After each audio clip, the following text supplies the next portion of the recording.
Tell us something to say before you started recording. We should restart that.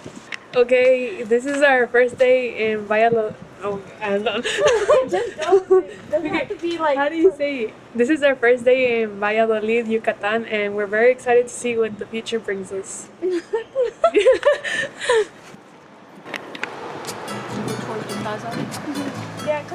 My personal hope about this trip to Yucatan is to discover something that inspires me and my students. I chose the Mayan arts because obviously the subject itself is so ancient and it's filled with experience and knowledge. It is not all about words or books. It's about seeing people live with an art form and see the impact of it on themselves.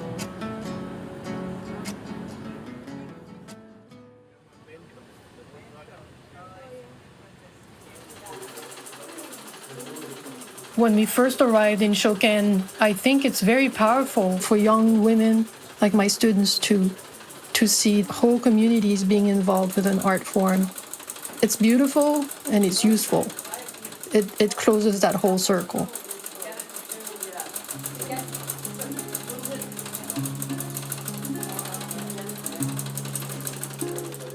In the other room, you see all these big piece mural type embroideries. All the women from this community embroidered themselves, and you feel the personalities of the women. It's also a piece of history.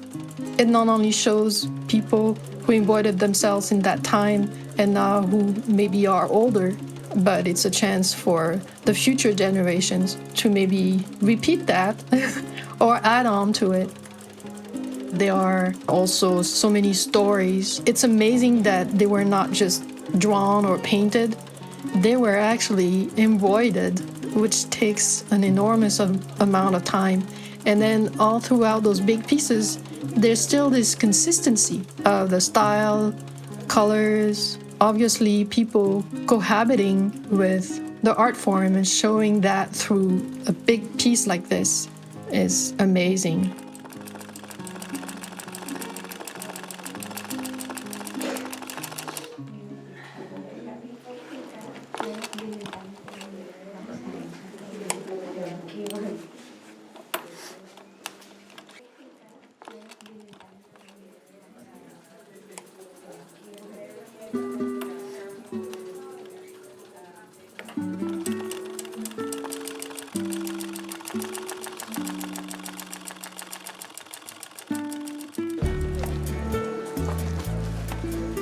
It's very refreshing for me to see how people include natural elements and just let it be.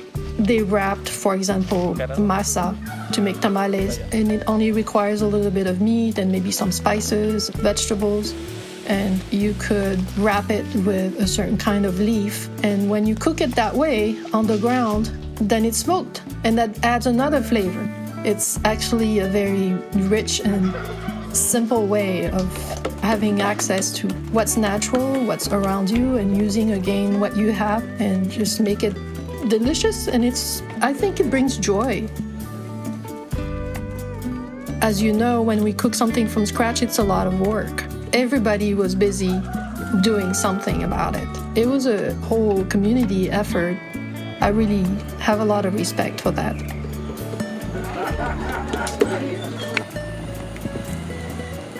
After our visit to Shokan, we kept hearing about the cenotes.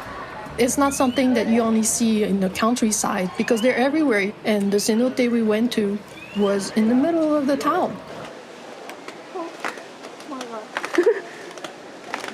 Oh my gosh.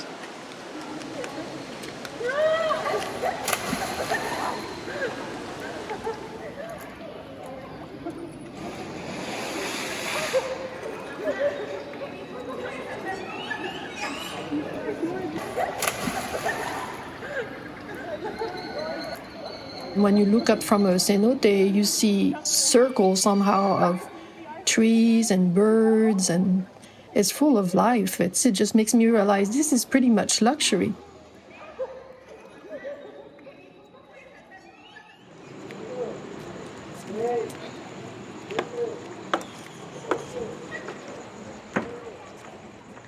Try dancing. They're break. Try dancing. What? Tell them to stand on it. Good try. Here, hold it. Wait, stop the video. I can't stop it.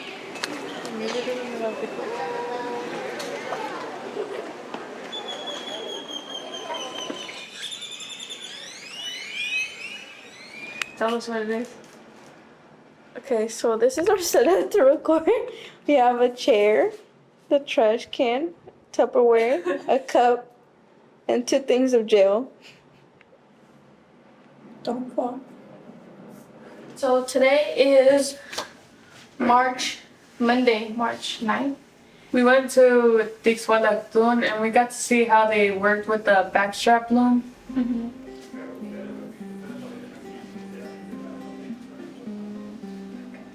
When they were putting the fibers on, they had it against the wall. And then once they were done with that, they tied it to themselves. Sort of. Yeah, it had like a belt that connected to the loom. So they were sitting like On the on the ground. They had like a little bench, Yeah. but the one end of the loom was connected to the wall, and then the other one was on a belt, like on their waist.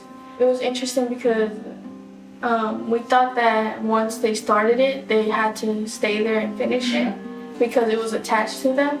But then when we were leaving, we saw that the lady like rolled it up and set it up so it doesn't like mess up and you can continue after. They showed us how they dye the fibers. And they dyed this with wood chips. Yeah, they get wood chips and they put it in the water and they put the fibers in it and they put it to boil. And that like releases the dye and it dyes the fibers. And they also showed us the tree that they used. And we got to talk to some of the women. They seemed really nice and they're really welcoming. Yeah. We were like talking to them and she told us how she learned from her grandma. And we got on the road going towards where we are right now, which is Felipe Carrillo Puerto. And yeah, that's it. Yeah. For today. We're back tomorrow.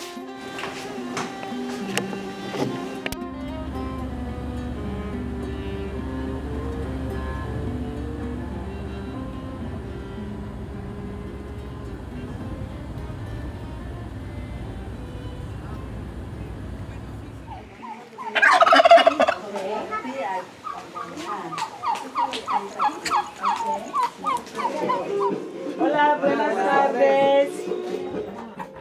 When we arrived in the town of Spichil, we were greeted by not just one family or one group of women, it was just everybody. And they all had their hands busy.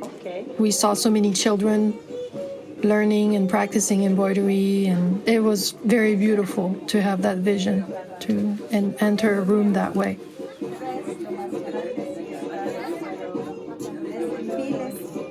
Pero eso ya tiene más de 80 años.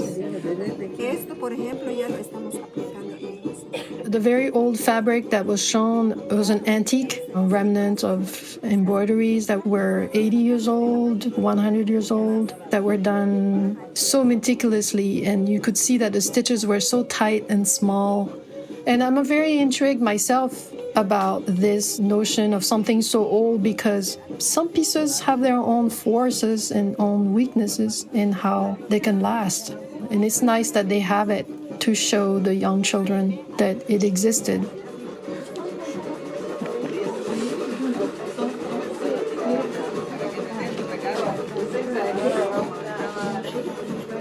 I found that man embroidering, and I learned that his mother, who was one of the elders, taught him, and his style was a little bit like hers. It was very, very nice to see him spend time with my students. It's like finding a new maestro and visit my classroom, and I can then stand back and just observe and learn just as much, and to just let them discover in their own terms. Y sale acá, así, así, mira. Acá arriba. Y sale. I was very surprised to discover that machines didn't feel so shocking for me. I accepted that I have maybe a bias of beauty and embroidery that should be just by hand. Oh, it's hard to do both at the same time. Those machines give me appreciation for the dexterity that these people had on the, just with your body to coordinate your eyes and your hands and your feet. And it really gave me a lot of respect for how they're not only able to overcome those technical tools, but really show that you can create beauty and your own ideas too at the same time.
What are we eating? Marquesitas. What does it have? Mine has mermelada and lechera. But it has cajeta and lechera. What else are we gonna get? Churros. Maybe an elote. Even though we just ate. Yeah.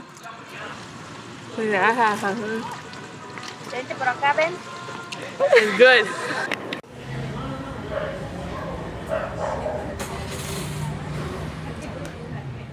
So today is Wednesday, March 11th, and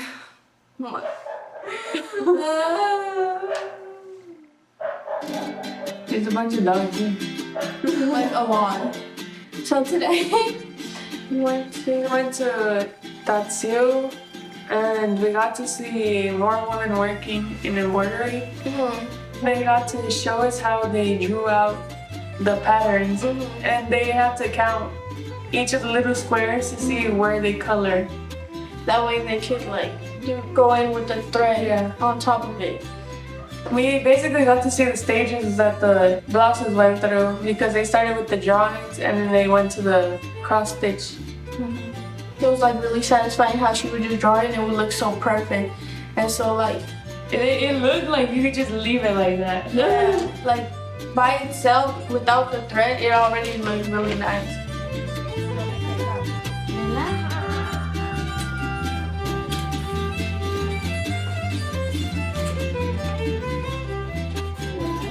And then there was a grandma, but she showed us one of like the oldest stitches that they know, and it was like a braid. A braid. It created the stitch created a braid. But she showed us one that she made with that same stitch about a Goddess, the only Mayan goddess, and she protected the people who embroidered. yeah. They were trying to revive that one stitch that the grandma showed us because they said that most people already forgot about it, but their mom still remembers how to do it, so she's trying to teach them. It's really good. Ahí está, chécalo con esta muestra.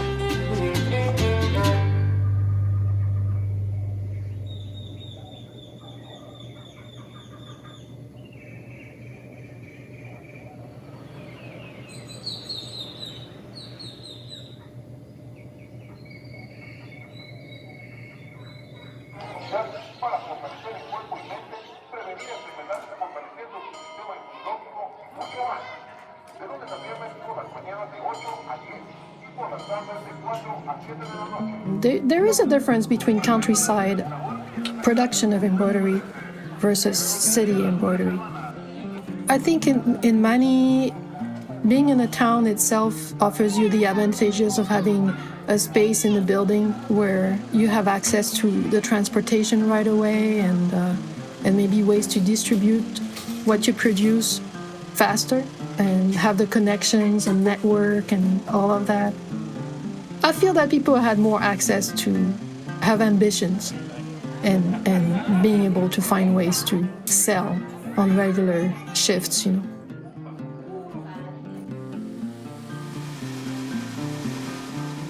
It was very hot in that very small space, small, cramped, loud.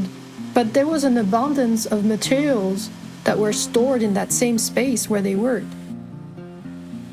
You could tell that they had more of an idea of producing things for runway shows, you know, that kind of industry. The shading, the colors of shading, is much easier to do it with machines, faster to do it with machines. It's certainly beautiful because it gives that third dimension.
I was completely unprepared to see the pyramids. I feel like it's kind of a form of meditation. I like when something that grandiose was built to give that kind of power in people to just be able to, you know, it's time to just let go of your own trips and just, you know, just climb those steps and appreciate the views you get from up there and from all around and the sounds and to just be.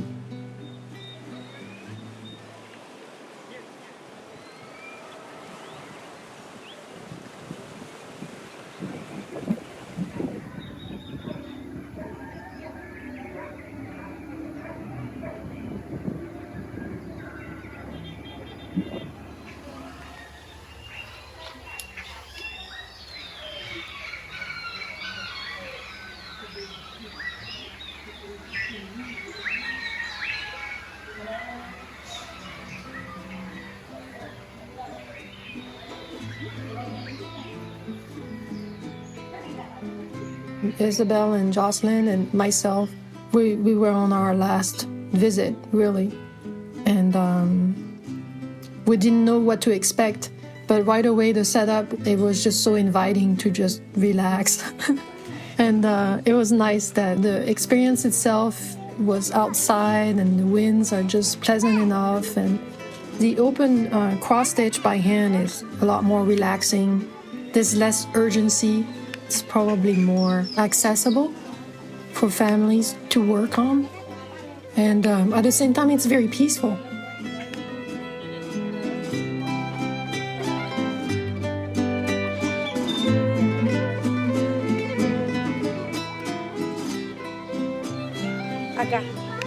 I see the mixing of cultures and experiences with arts as being able to communicate in a very direct way what we feel it's all worth and what we are worth and appreciate each other.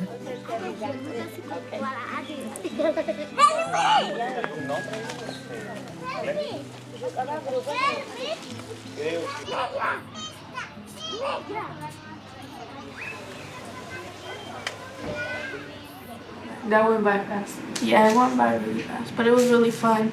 We got to do something that most people don't get to do, and we get to see the real value in what we like.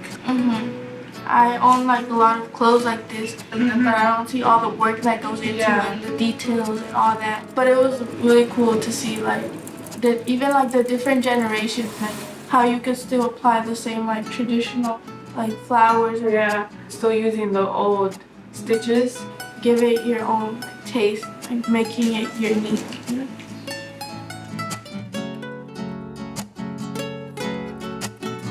Mayan art, it wouldn't be anything without the people, without the Mayans. I think this trip to Yucatan was really about hope and that people can just enjoy what they have, where they are, and do the best they can with it and share it with the life that they make. You know, they have children and it gets passed on.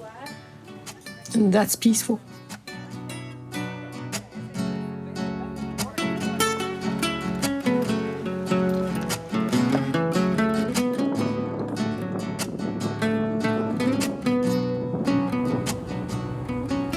Isabel and Jocelyn, they're so young.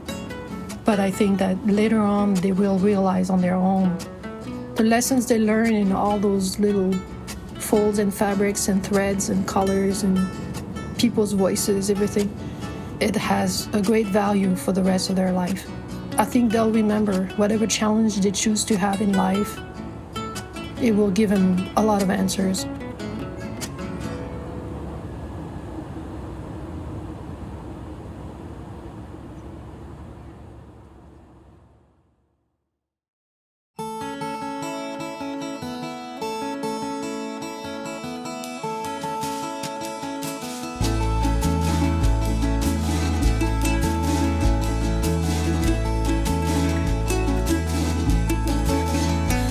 Pasajero, ay pasajero, pasajero, aunque te vayas tan lejos de mí. Pasajero, ay pasajero,